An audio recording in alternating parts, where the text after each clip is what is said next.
This is a story of an old pirate ship that was once the fastest and most feared ship on the seas. But now, it was just a shadow of its former self, sailing on nothing but fumes and the sheer will of its captain. For years, the ship had been chased by the relentless waves, but the salty dogs on board had never given up. And now, after months at sea, they were finally nearing their destination. Only one more storm to go before they could call themselves safe. Only there was something about this storm that filled the seasoned pirates with dread. The waves were bigger than any they'd seen before, crashing over the deck and sending shivers down their spines. As the first wave hit, the pirates scrambled for safety, bracing themselves against the onslaught of water. But the wave wasn't just big, it was angry, crashing over the deck and sending the ship pitching violently. The pirates clung to whatever they could, their faces etched with fear and determination. The ship groaned under the strain, its timbers creaking like an old man's bones,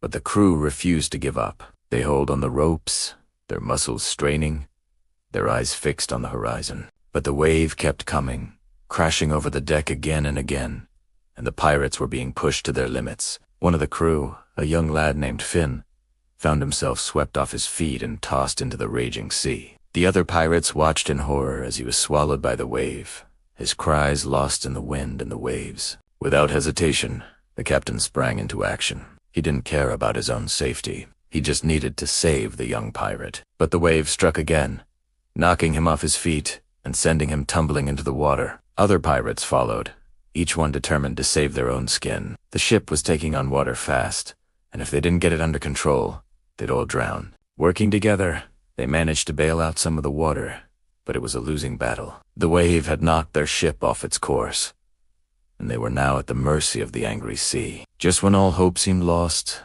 the captain saw a break in the clouds. A sliver of sunlight peeked through, giving him a moment of hope. He rallied the crew, urging them to hold on a little longer.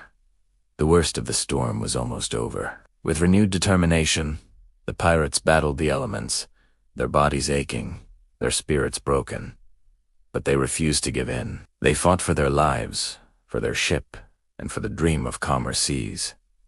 Slowly but surely, the wave began to subside. The wind died down, and the rain stopped. The pirates looked up to see the sun breaking through the clouds, casting a golden glow on the battered ship. They had survived the worst of the storm. As the sun climbed higher in the sky, the pirates surveyed the damage. Their ship was bruised but not broken. They'd lost some supplies and their spirits were low, but they were alive. They had faced the wrath of the sea and emerged victorious. They set about repairing their ship, their movements efficient and practiced. They knew that they had to be ready for the next wave, the next storm, the next adventure. For pirates, life was always a gamble, but they wouldn't have it any other way. As the old pirate ship set sail once more, the crew knew that they had faced the greatest wave of their lives. They had lost one of their own to the sea, but they had also gained a new respect for the power of the waves. They were just a small crew on a rickety old ship, but they had survived, and that was all that mattered.